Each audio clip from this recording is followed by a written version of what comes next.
Good afternoon, everyone. We are moving on to the next session.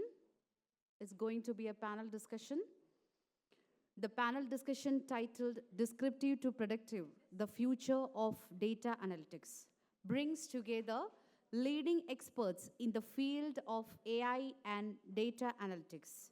Srimati Madhuri Madhavan Pillai from IBM India Software Labs, Shri Pranav Kumar from Capgemini, and Dr. Sheela Siddappa from Commonwealth Bank will share insights on the evolving role of data in driving predictive capabilities and the future of AI-driven analytics.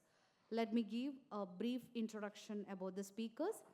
Srimati Madhuri Pillai is a program director with IBM Data and AI Business Analytics. She has 23 years of experience in leading software design, development, support, technical project and client management, ecosystem management, virtualization, cloud security, data and AI domains. She is a technologist and innovator with filed patents and publications. We welcome you, ma'am.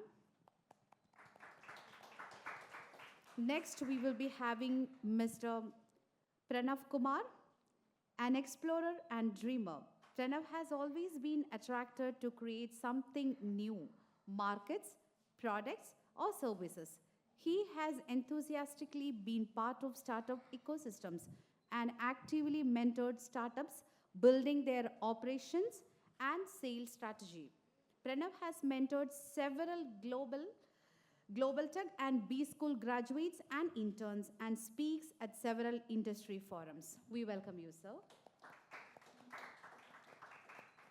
Next, we are having Dr. Sheela Siddappa.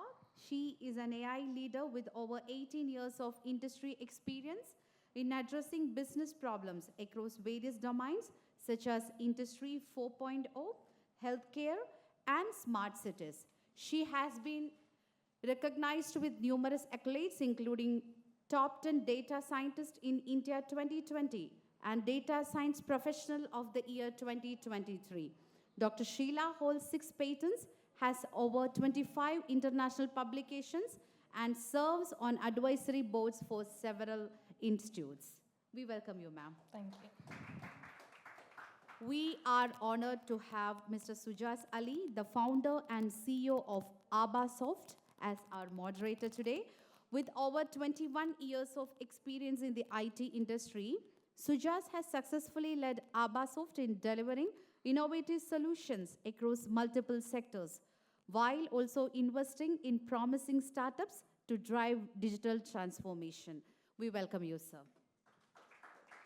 It's over to you, sir. You can start by asking the questions. Good afternoon. First of all, thank you so much for inviting me as a moderator and the most eminent members who are sitting here. They are completely specialized in data, AI, and strongly, you can think they are the leaders in that segment. And we are so lucky to have here these strong team members. And let's start with, as an academic point of view, everyone is really connected with academics also. And as a point of view, let's understand what they are doing. Actually, through that introduction, my first part is completely covered by the speaker. Anyway, let's start with Sheela, Dr. Sheela. What's the journey in AI and data? How you reached here? Okay. Yeah. Okay. So before that, hello everyone. You're here. I know it has been a long day, at least hearing too many things. If I put myself there, it's very difficult to sit and hear, and it's a lot of heavy things on the brain. So we'll start with one small little story. Okay. So we have all seen insects. So there was this experiment that was done. Okay. So there is a wasp as an insect, a small little insect, not big, especially the female insect.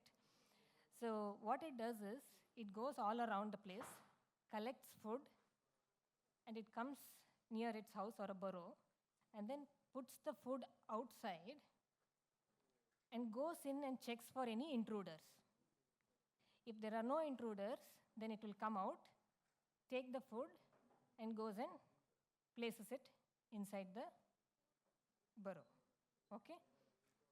Heard so far? Okay, cool. So now what has happened, when the insect was inside checking for intruders, somebody has displaced the food. So instead of maybe this side, somebody has come and put it the other side of it. And they observed that the insect, once it came out, it noticed that the food was displaced. It again went inside, checked for intruders, came out, took the food, and then went inside. Okay? So do you think the insect did analytics or machine learning or AI? What do you think it has done now? Anybody from AI, computer science? Wow, okay. It's an irrelevant question. Okay. So, but anyway, this was all about on the analytics side of it. So I thought I will give you the sample. So this was an experiment that was conducted. Okay. Basically, the insect is doing a machine learning job. Okay. So the difference is that if it is analytics, no matter what, it would have just done the same activity. Okay. That is analytics. So if somebody is asking you to do addition, no matter what, you'll still do addition. That's analytics. If you go on to use a little bit amount of intelligence, and then you do something,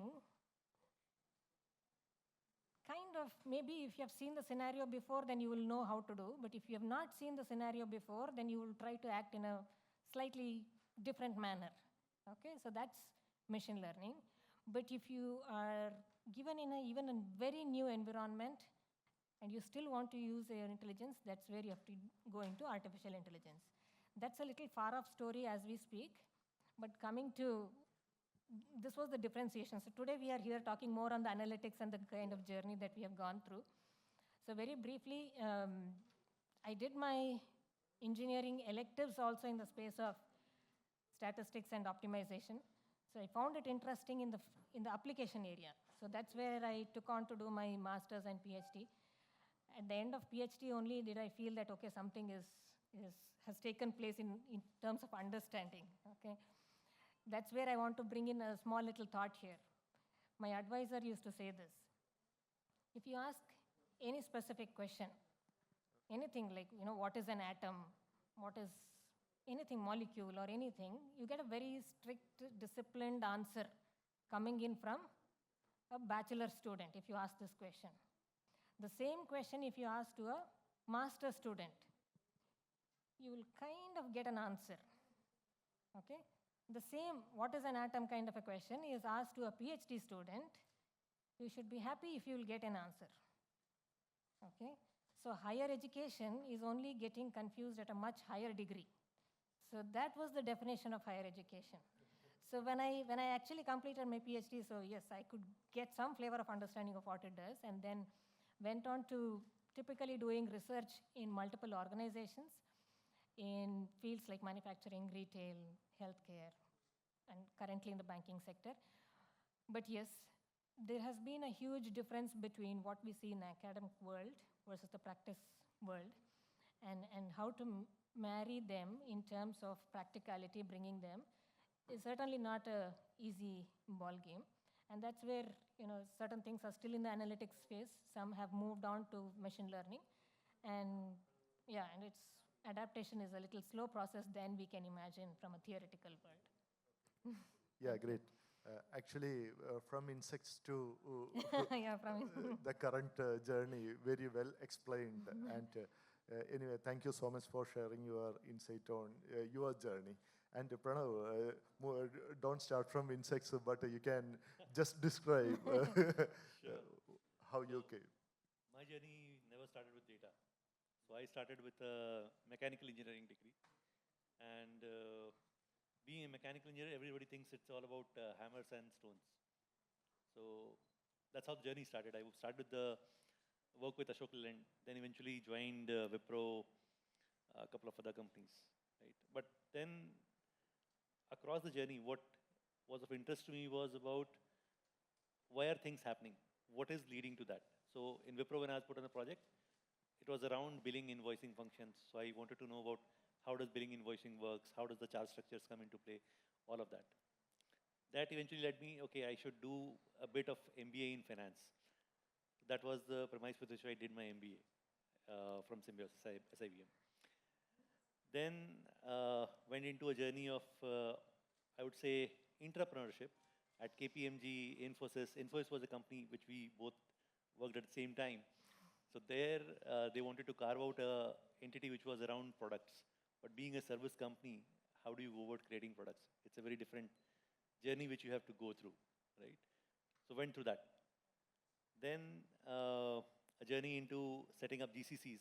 Now it's a common phenomenon in the market. But then 10 years back, setting up a GCC in India, China, Colombia, I was working on that. So never worked on the data side till then. But then after that, I moved into a role at Adobe. Adobe was a company which is into, primarily people know it for Photoshop, Illustrator, Dreamweaver, but then I was not on that. I was a guy who was there on the Experience Cloud business, which is around marketing, sales, service, commerce.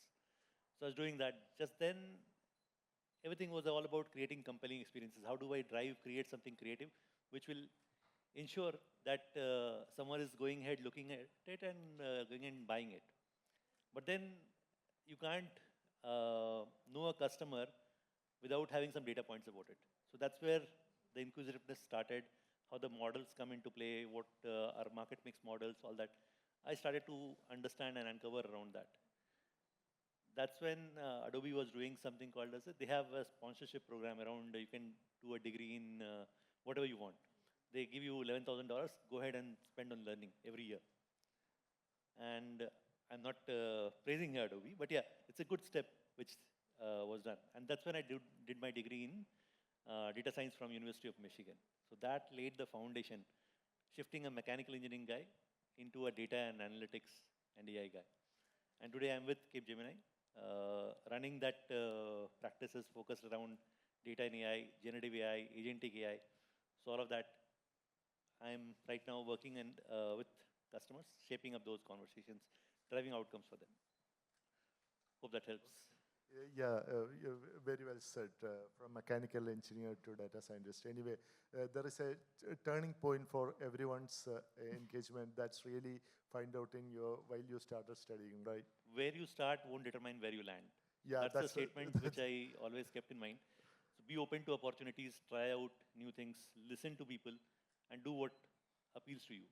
And that's where it will guide you on the path.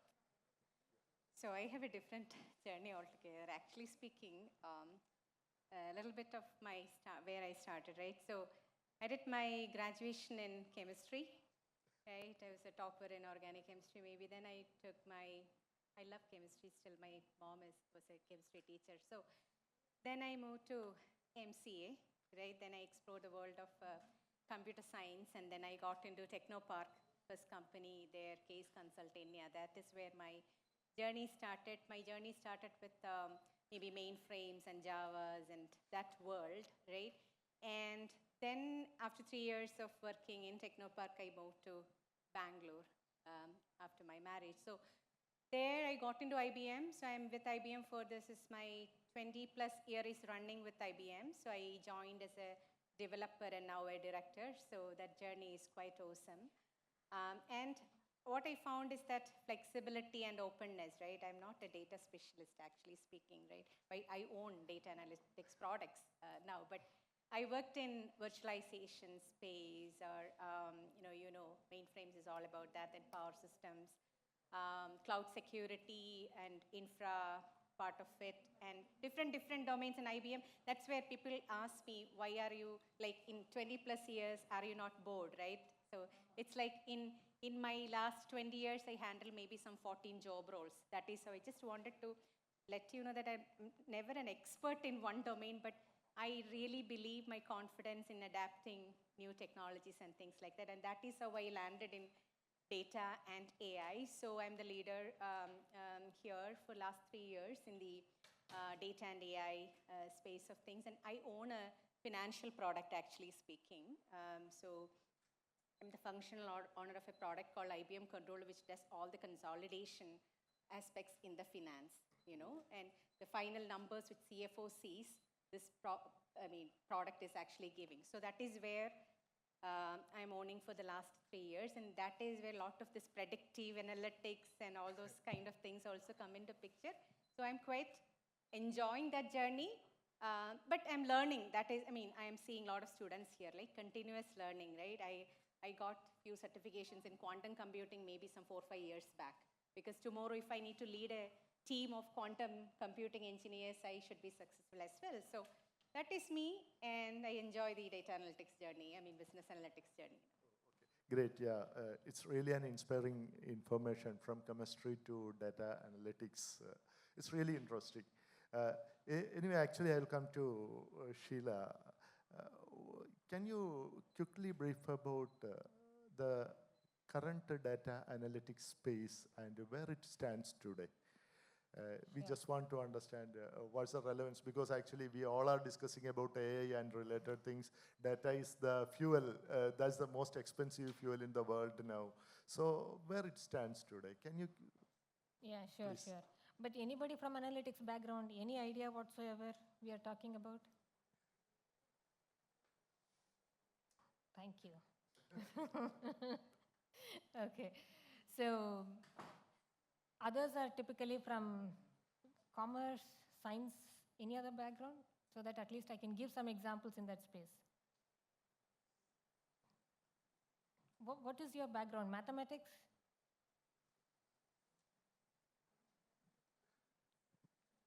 Will not ask questions, don't worry. Especially these are not interview questions, okay. Okay, so let me take an example which is kind of very common to people, okay, and say, I'm trying to bridge the gap between what is analytics for people who have not heard what is analytics. Now, we have to start from there. So, we all have seen sales numbers, revenue numbers for organizations.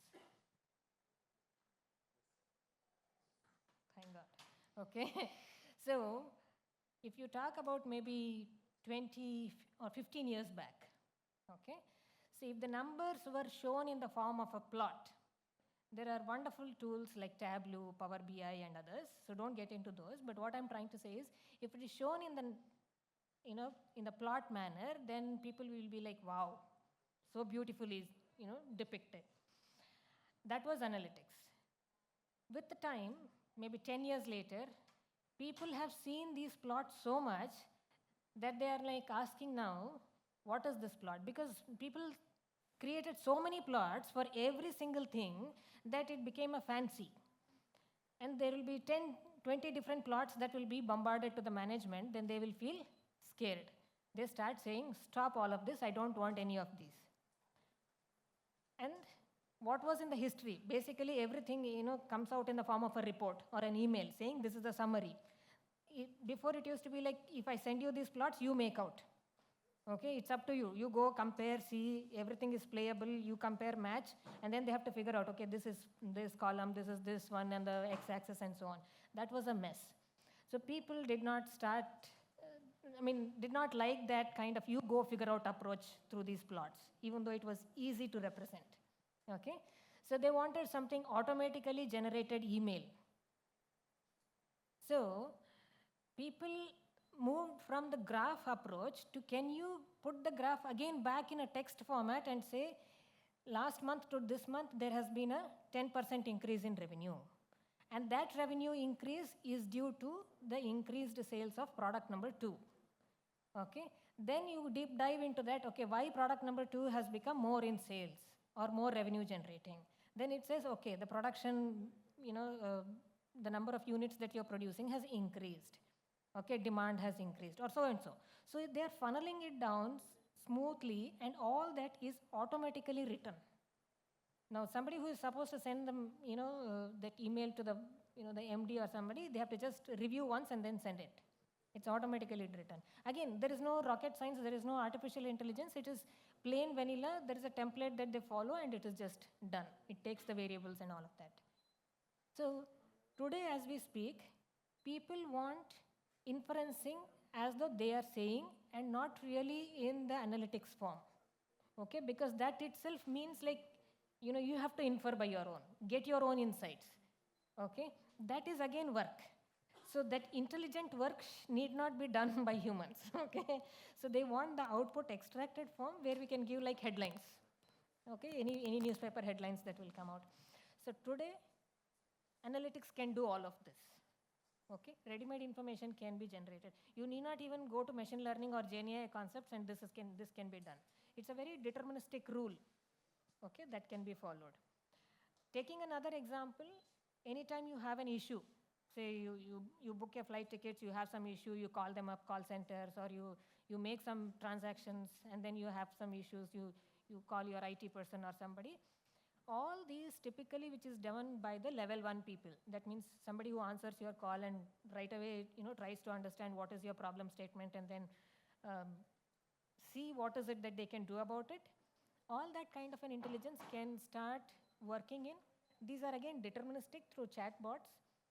Here again, we don't need any kind of a machine learning, at least now, because it's just funneling it down to the extent saying, okay, the problem is with respect to the payment and they need a refund. Something like that, okay? And then what needs to be done, again, it goes back to the agent. That's where machine learning concepts come in. But analytics, I can say, most of the plain vanilla logics, which we can literally say the workflow, can be automated. So all these kind of tasks are slowly getting automated, and the little complex jobs, which was told, let me connect you to the supervisor. Those kind of jobs can slowly be moved into the first level. So that's what significant portion of the issues that were there can be slowly moved into the analytics. So that's where I can say today it's heading towards. Yeah, that answer is really interesting because actually Sheela started discussing about emails and the volume of email. Can you guess how many emails per day sending? Just a guess. It's 231 million emails per minute. That is the number. 231 million emails sending per minute. That is the volume which is happening in the world. From that, it is not possible to show a graph like this one. Whatever the graph we are discussing in early days, which is not practically applicable in the current scenario. So that's why, anyway, it's really interesting. I'm just putting a word about that one. Coming to Pranav, the point is while increasing the volume of data, along with that, we are discussing one more thing. That is called the security of data. How to secure data, and we all are the part of a lot of calls, lot of mails, lot of spams. So, but we want strongly data for predictions, analytics, and everything. How to secure or how to ensure the data privacy while in that analytics space, Pranav? Sure. So there has been a lot of regulations which have come in. GDPR, CCPA, CCRA, which talk about taking consent of the customers, agreeing with the customer that what data would be getting collected, how it will be consumed, all of that. But then what is crucial there is the person who is sharing about themselves, right? In India, if somebody wants to give you a credit card and with a good offer, they will ask you for an Aadhaar card or a PAN card. And the moment they say that it's a free card, credit card, automatically a lot of people, they volunteer and share their Aadhaar and PAN, which is a very crucial document about your own identity and a lot of things about you, right? But then the thing which has to be taken into context is what needs to be shared, what needs to be controlled, and who controls that. So it's always we who has to be deciding what kind of controls has to be enabled. When people go ahead and do some kind of shopping on Nykaa, Myntra, all of those sites, what we are doing is we are going ahead, clicking, doing actions, watching videos, all of that. And in that process itself, there's a lot of data which is getting generated, clicks, views, actions which are getting generated. And that is being used to understand what kind of actions, what kind of interest, psychographic profiles, demographic profiles about you, which will lead to further some kind of cross-sell, upsell, all of those kind of things. But then, do you opt in or do you opt out? So that boundary has to be established. The brand should be able to go ahead and do that kind of a set of mechanisms which take care of this kind of criteria. Like in Korea, if they have to, if you want to do, if you're a brand which operates in multiple markets, let's say the Southeast Asia market, and the same customer, Southeast Asia market is small, so people jump from one country to other sometimes, a lot of times, right? Singapore, Korea, Japan, Malaysia. Now, imagine if a brand is there, a leading cosmetic brand, similar to what I mentioned, and they have to do some kind of advertising to people. So what would they be advertising about? They should know about the customer, right? But then the Korean law says, you can't take my data outside the soil, right? So which is a good step about controlling the data of the natives there. But brands have to do business. They have to find out some ways how to do it. So what they do is, they come up with some kind of homomorphic encryption kind of methods, differential privacy methods. Now with which what will happen is, there will be selective access to data. Not everything would be done. The pseudonymization, anonymization will take place of your PII attributes, but then a lot of information is still made available, and the brands are able to go ahead and do that. So there has to be some kind of a balance which needs to be created on both sides, be it on the brand side and the consumer side, which needs to create that kind of a ecosystem there. Great. Actually, Madhuri is more strong in that AI-related segment along with this one. In all these obstacles are in the industry, because actually data security, data challenges.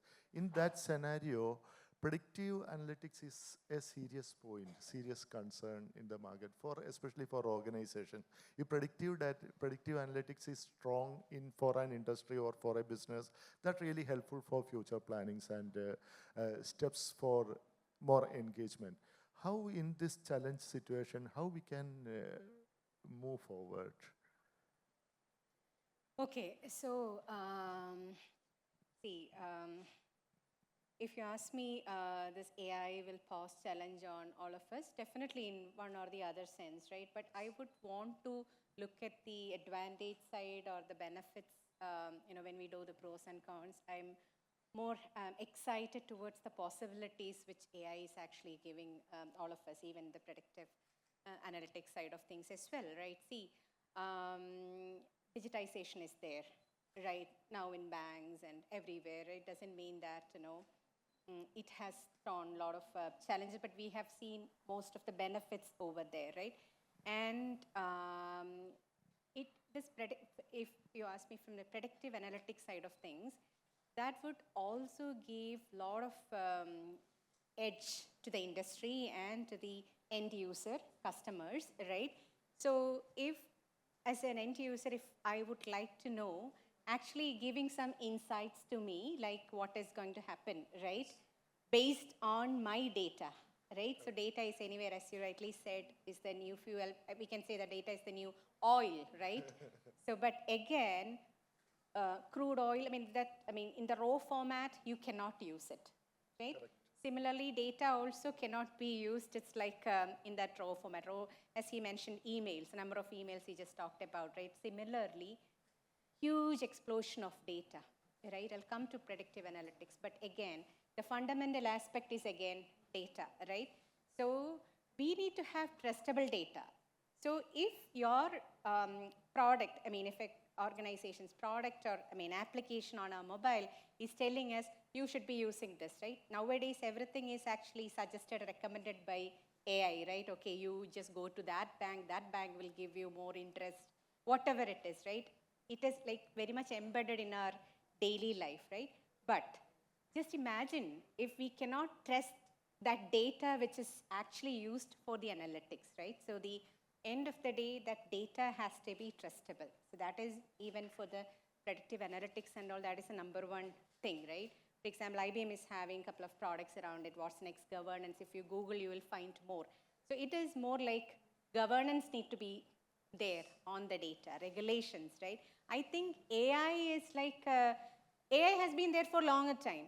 But with this Gen AI, everyone is like introduction of ChatGPT and all, right? Everyone has started using one or the other tool, right? To, accelerate your journey and things like that. So the challenges on the predictive analytics side, it definitely is going to give us a lot of benefits, but underlying data has to be trusted, right? So for that, regulations are there, as he mentioned about the GDPR and other things, that has been there for a longer time, right? But now, I think all the government and the industry and everyone need to be together to have more regulations on the, AI side of things, right? Then only this challenges on the predictive analytics and all will be like, can get resolved, right? Because if something is predicted, right, based on your financial transaction, right, that will only scare you, right, if the data is not correct, right? The fraudulent activities happening in a bank account or default customers and all, you are giving things, insights to your financial organizations, the data is wrong, right? I think the fundamental thing I would say that have more regulations and things, responsible AI, trustable AI, all sort of things are like, we need to ensure that that has to be implemented. Algorithms need to be like unbiased and things like that, because underlying thing is, this is not magic, right? AI is all about someone is feeding, training your system, right? So it's very important to have the underlying things trustable. That is applicable on the predictive analytics side as well. Yeah, Quite perfect. excited. Yeah. Along with the data security side, we need to ensure that things are happening properly, because without predictive, we cannot move forward, because predictive analytics is seriously very important for upcoming businesses. In business perspective, actually, that is really helpful for reducing our cost. So predictive is very important. On the same time, we need to regulate the things properly. That is, as Madhuri mentioned. To you, actually, what do you think about the future of analytics? Yeah. Future, of course, there is a lot of innovation going on.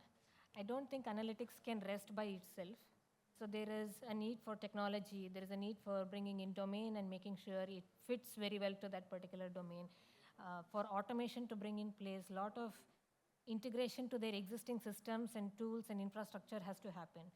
In that, analytics is just one pie or one segment in that. What I feel is the rate at which things are progressing and the mindset is so very positive about embracing all of this. Automation will become the first level for sure in the near future. So once it becomes automated, as I was saying, maybe a decent portion of the work or operations tasks can be automated. So for example, in the manufacturing sector, now robots can do the welding too.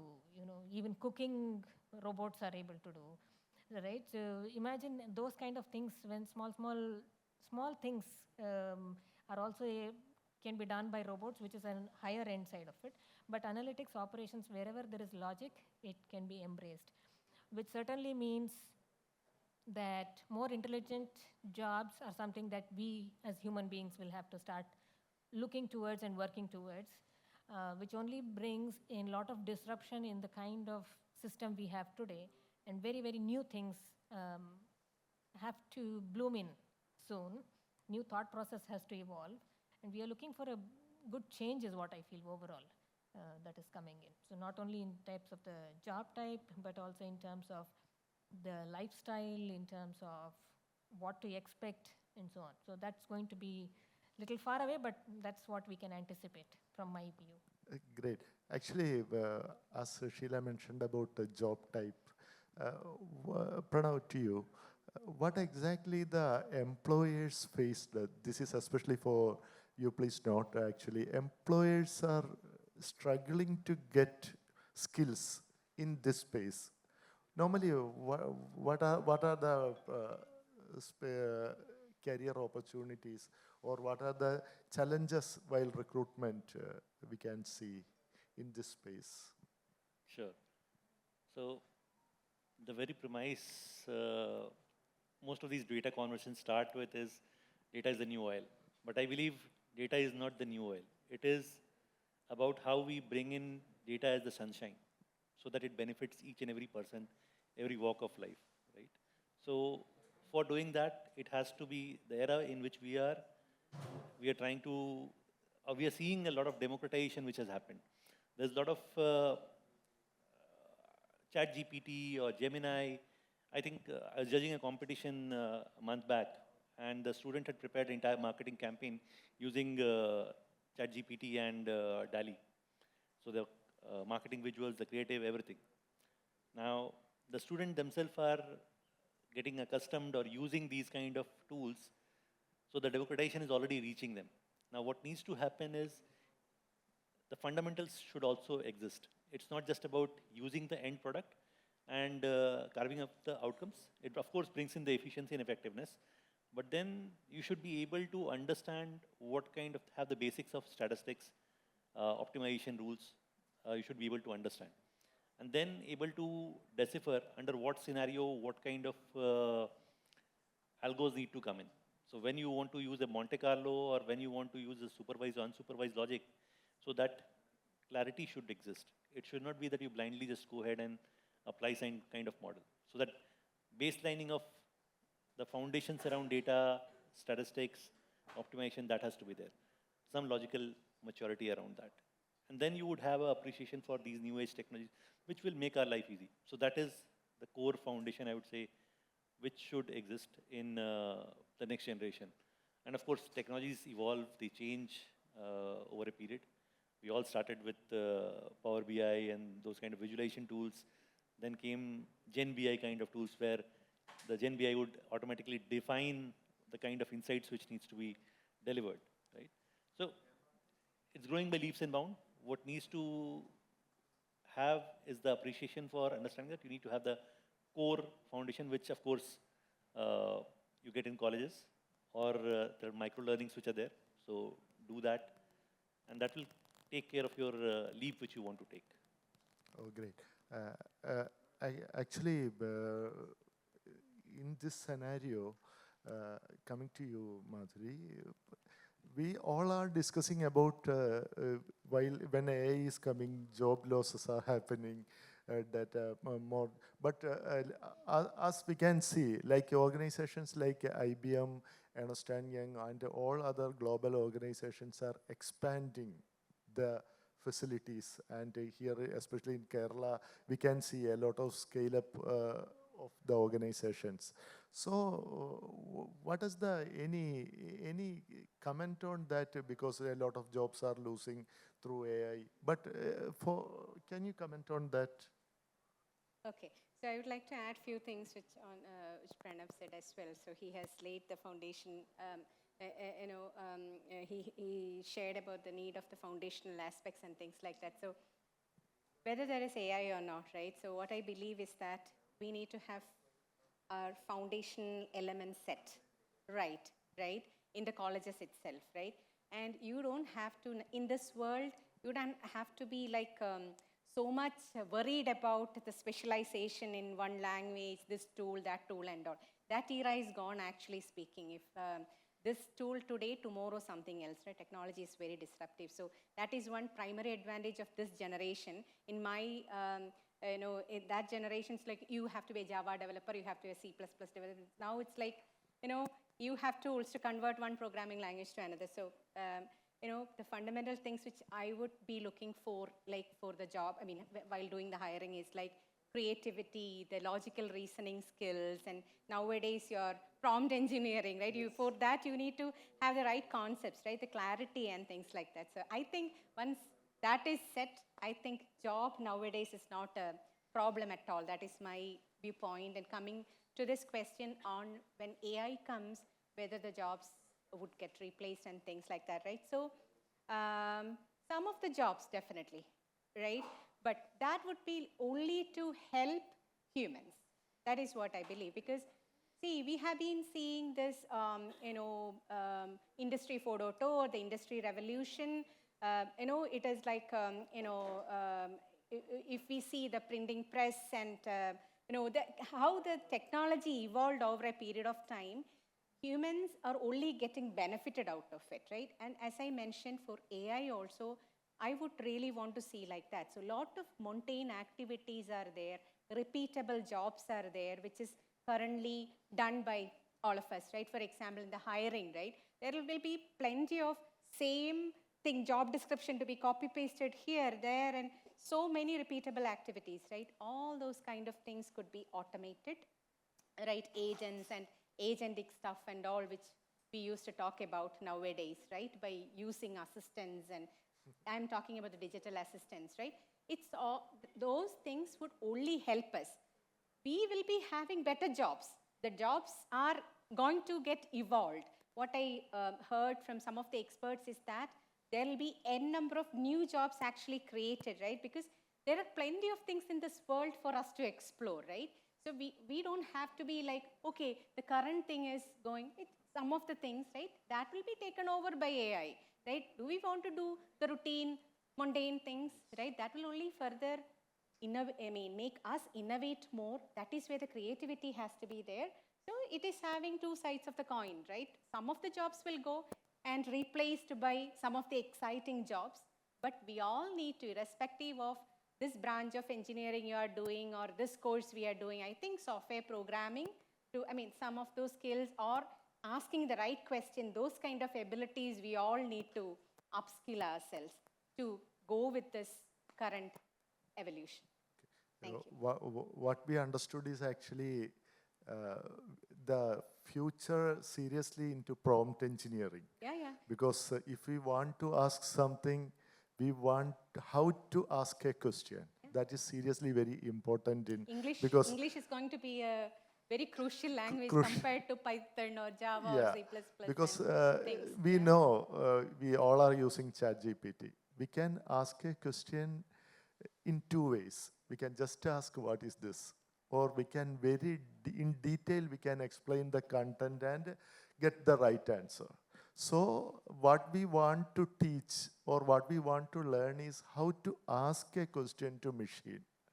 As per my understanding, that is seriously very important in the upcoming future. So we want to refine how to tell a story. It's like a storyteller. So coming to Sheela, actually, what's your comment on if someone is, from the audience, they want to be a part of data analytics or related areas. What's your comment? How to move forward? How to study? Where they want to focus? So I think that question is very relevant to the crowd here because not many of them come from the similar background. But very simple question, if you want to take this. Are you interested to move into analytics, data science? Yes, okay. Yes. No? No is an answer anywhere? Okay, great. So then They are in confusion. After this session, they may be decided to. Okay. So, but I am happy that you are having some thoughts at least in terms of, okay, can analytics be my next career thought? I would say there is no time when you can say that this is not the right thing for me. There have been people who have worked in any kind of a discipline for maybe 10 years, 15 years and gone up to the level of, okay, now I have learned this domain enough. It could be in the HR, marketing, sales, any of these. And now they feel because of AI entering into any of these disciplines, can we also learn that? Okay? And the answer is yes.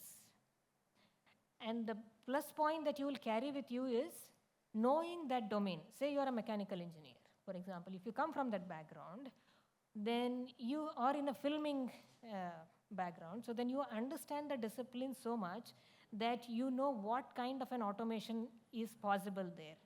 So if you learn analytics or data science, then you will be able to see what you can do better in your field. Okay, whether it is chemical engineering or whatsoever, doesn't matter. Okay, and that automation you can bring in. Today, the skill that is missing even now is that somebody is very good in the domain, they know what these problems are, but somebody is also very good in analytics or maths, let it put it that way. But who is going to make them talk to each other and understand each other? That skill is missing. So if you start embracing analytics, then you will understand this part of the story to a certain extent, at least, if not literally sitting and coding, to an extent that you can start saying, okay, this is my problem statement. Can you solve this for me?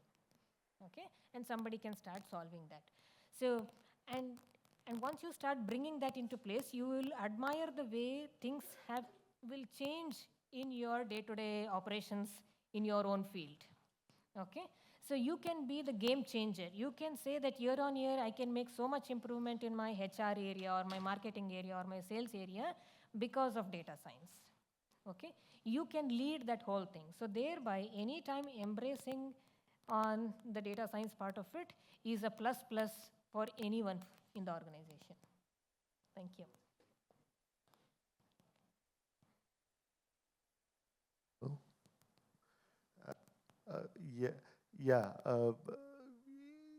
In this Sheila's comment, what are the tools or any recommendations to study when they're they're planning to get into the industry? Pranav? I think the foundation part we touched about, which we heard from Madhuri ma'am also, right? The basic creativity, the basic technology skills has to be there, the logic has to be there. But then diving deeper into that, what kind of things, from a tool perspective, I'm sure in your curriculum you would be hearing about Python as one of the language. So the language existed long back, 10 years back, 20 years back, when I was in college as well, right? It gained its prominence now. So yeah, so having exposure to some of those kind of tools could be good. You should be able to understand still. When I was in college, that time we had data structures as a one common discipline which was there. So that still holds good. It's not gone away. The basic models which were there. So if you have exposure to that, that will also help you, because when you're competing, you're not just competing here. Think of it, you're competing at a global scale. When I talked to my sister who did her MS in analytics from US, so she was doing lead code, which is a set of problem statements which people are trying to address. And those are the questions which they get when they get interviewed at most of the product companies there. So think from that lens, how you prepare for those kind of challenges as well. So what could be there at a global scale? How do you go ahead and address that? Using the power of technology. It could be Python, it could be R, it could be any other tool which could be there. The focus should be on identifying the problem statement and how do you go about addressing it, how do you solutionize it. I think that becomes more important. Technology can play an enabling role in doing that. Yeah, Madhuri, do you want to add?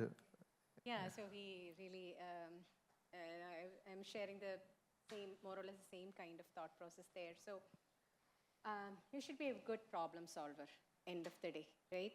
So look at things around you, like different problems will be there. That is where the innovation comes, right? So the patents or the innovations, it's not like rocket science, actually speaking, right? So if you have a simple problem, maybe there is no solution, right?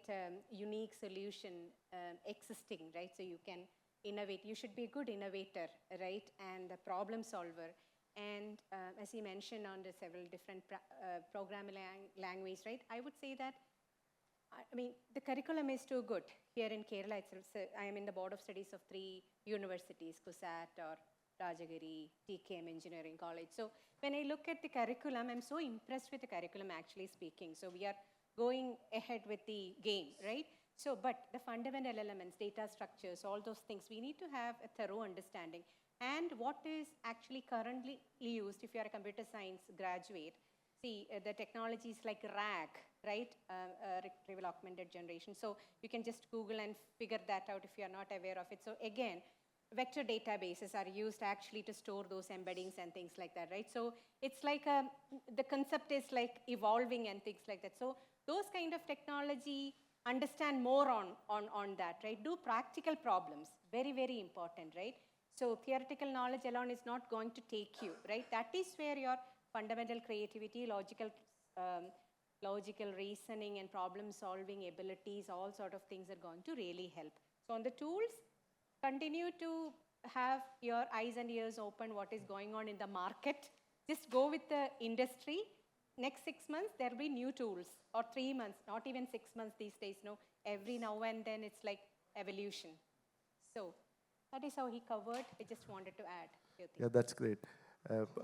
In short, from Sheela, actually, IT, the term IT or information technology itself defines enabling business innovations. That means IT cannot do anything by itself. It is support wherever whatever your industry, wherever you are. It supports your industry and use the technology or information technology or IT for easing or improving or betterment of the current activity. So data, and obviously data is the oil of the industry currently, and security is seriously a big concern. And we got a lot of insights from all panel members. Thank you so much for sharing this valuable information. And it is already recorded the video also. It is really a learning book for everyone, those who are interested in data and analytics. Thank you so much. Thank you for your patient listening. At least you can plan and think about data analytics and AI industry. Without that, it will not move forward in the upcoming world. Anyway, thank you so much. Thank you, Sheela. Thank you, Pranav, and thank you, Madhuri. What an enriching and thought-provoking discussion we have just had. On behalf of everyone here, I would like to extend our heartfelt thanks to our esteemed panelists for sharing their valuable insights and experiences with us today. Let's give our panelists a big round of applause, please. Thank you. As a token of appreciation, we would like to present memento to each one of you. And I would like to invite Dr. Ashi M. to kindly present the memento to our esteemed guest, Dr. Sheela Siddappa.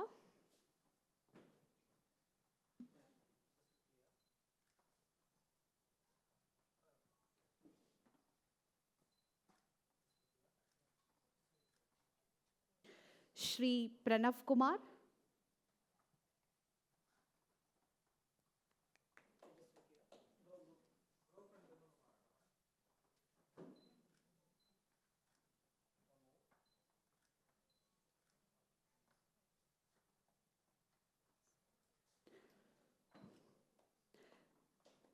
Srimati Madhuri Madhavan Pillai.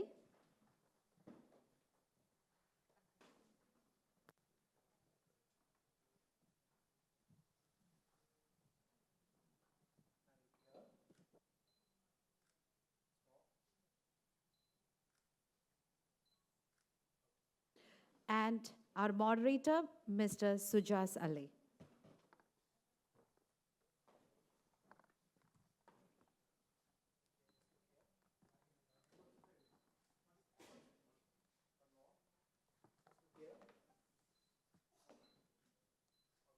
Thank you so much once again for the wonderful panel. Let's have a group photograph, please.